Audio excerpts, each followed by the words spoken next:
Hey guys, welcome back to Objective Reviews. I'm Nick and today we're going to be taking a look at our very first budget Android phone, and this one is made by a company called Centric, which is based out of Mumbai, India. And the model that I have with me is called the G1. Now, disclaimer, this phone was provided by them to Arun of Trackin, who loaned it to me. So yeah, it's kind of well, they have provided the phone, but I'm not restricted to say a few things, or I'm not like, I don't have to say a couple of things and I don't have to say a couple of things. I'm free to say whatever. So rest assured, this is not a paid promotion and this is a proper honest review. Now let's get started with the unboxing of the phone itself. Very properly packed, and when you first open the box, the first thing you see is the phone, but unfortunately it's in a thin plastic paper, which I get that it's there to protect the phone, but from what, I don't know. But well, let's get that out of the way and move on to what else is inside the box. And well, of course, you get the earphones, the power plug, and the micro USB cable, or the mini USB cable, whatever it's called, and the battery. So the very first thing that I did when I removed the phone from the box was like, wow, this is light. And then I realized why, because the battery is not inside the phone. So yes, you do get a replaceable battery with this, which is of 2900 milliamp hours, and that's pretty good for a phone of this size. I'll come back to that in a bit. Now, apart from that, there's nothing else in the box except a really amazing cover for your phone. Now, why I say this is amazing, because it is very thick.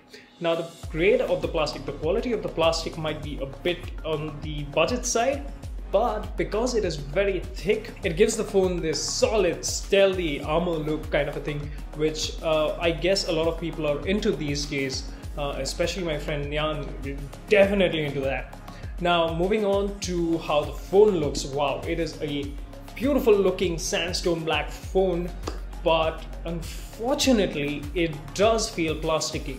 But I don't think that's a negative point, considering that this is a budget Android phone, especially when it costs 9,000 rupees. Now, this sandstone black is very much comparable to the sandstone black OnePlus had with the OnePlus One phone, and the texture is very similar, and this also aids in helping you to grip the phone properly, and that's a great thing.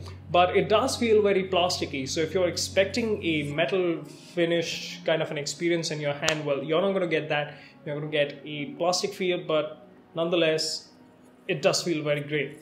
Coming to the insides of the phone now, on the back end, when you open the cover up, you have the slot for the battery, 2 SIM slots, and a micro SD slot. Now, the micro SD slot supports up to 128 gigabytes, which brings me to the point that this phone has 3 gigabytes of RAM and 16 gigabytes of onboard memory. Now, the box says ROM, and I'm not sure why a lot of these Android phones call it the ROM, because it is not the ROM.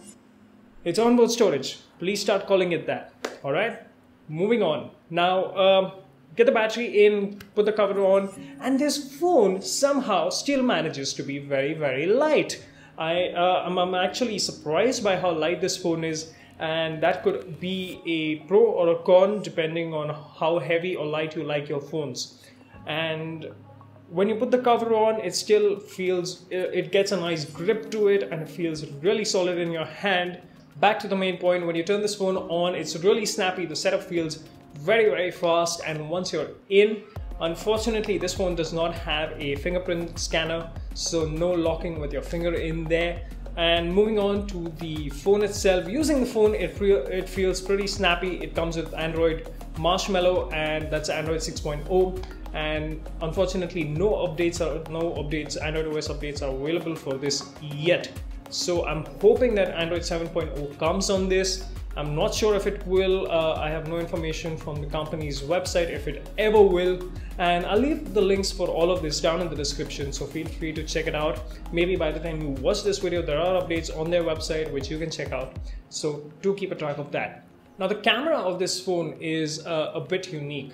It has this picture-in-picture mode, and what that does is really cool. So let's talk about the camera. Now the back camera is an 8 megapixel camera, and the front camera, I wasn't able to find out information about how many megapixels it is exactly, so I'm gonna leave it to you guys to figure out. But nonetheless, it does take decent photos for a budget Android phone. The back camera as well takes decent photos for a budget Android phone. The app itself is slow after you release the shutter, so it takes a bit for the phone to actually take the snap and, you know, add it to your photos or gallery or library. And given that fact, it still feels really good.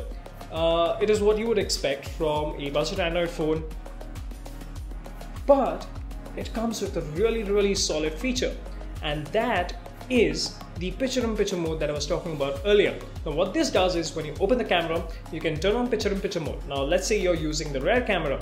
Now what picture-in-picture mode will show you is a small snapshot of the front camera, and whenever you take a photo, it will take a photo of from the rear camera and from the front camera, and it will overlay that on your photo itself. So this is very creative. I've never seen that on a Android phone. Maybe I haven't used too many, maybe it has already been there, but since this was the first time I actually used it, I was pretty fascinated by it.